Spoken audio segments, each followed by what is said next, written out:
Bible తొలిత రాసినప్పుడు వచనాల్లో రాయలేదు, వాటిని పారాగ్రాఫ్స్గా రాశారు, అంటే కాన్సెప్ట్స్గా రాశారు. కాబట్టి మనం వాక్యాన్ని ధ్యానం చేసేటప్పుడు వచనంగా ధ్యానం చేసినట్లయితే కాన్సెప్ట్ని పూర్తిగా అర్థం చేసుకోలేం, ఒక విషయాన్ని పూర్తిగా అర్థం చేసుకోలేం. విషయాన్ని పూర్తిగా అర్థం చేసుకోవాలంటే మనకు తెలుగు బైబిల్లో కానీ ఇంగ్లీష్ బైబిల్లో కానీ పారాగ్రాఫ్ ఉంటుంది. ఒక్కొక్క పారాగ్రాఫ్లో ఒక విషయం ఉంటుంది అన్నట్టు, 4-5 వచనాలు ఉండొచ్చు. ఒకవేళ చిన్న పారాగ్రాఫ్ ఉంటే 2 పారాగ్రాఫ్లు చదవటం, పెద్ద పారాగ్రాఫ్ ఉంటే ఎప్పుడు కూడా సగం చేయకూడదు, పూర్తిగా పారాగ్రాఫ్ చదవాల్సిందే. ఇది మొదటిది. రెండోది, చాలామంది ఆదికాండం దగ్గర మొదలుపెట్టి లేకపోతే మత్తయి సువార్త దగ్గర మొదలుపెట్టి కొనసాగించడం చేతకాక మధ్యలో ఆగిపోతూ ఉంటారు. బైబిలు ముందు సులభంగా ఉండే పుస్తకం అని, ఆ తర్వాత కఠినంగా ఉండేటువంటి పుస్తకం అని రాయలేదు. బైబిల్ని కాలక్రమేణా రాసుకుంటూ వచ్చారు, ఏ విధంగా జరిగిందో ఆ విధంగా రాసుకుంటూ వచ్చారు.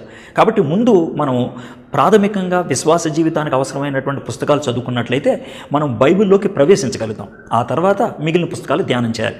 నేను మీకు ఇవ్వగలిగేటువంటి సలహా ఏంటంటే, ఒకవేళ ఈరోజు మౌన ధ్యానం సమయం గడపాలని మొదలు పెడుతున్నట్లయితే మీరు 1 యోహాను పత్రికతో ఆరంభించండి. 1 యోహాను పత్రికకి 5 అధ్యాయాలు, 105 వచనాలు. మొదటి 4 వచనాలు ఒక పారాగ్రాఫ్, 5 నుంచి 10 దాకా ఒక పారాగ్రాఫ్, 2వ అధ్యాయం 1 నుంచి 6 దాకా ఒక పారాగ్రాఫ్.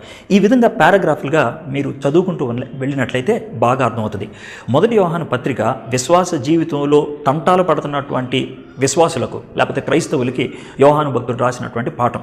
కాబట్టి అది చాలా సులభంగా ఉంటుంది, అర్థమవుతుంది.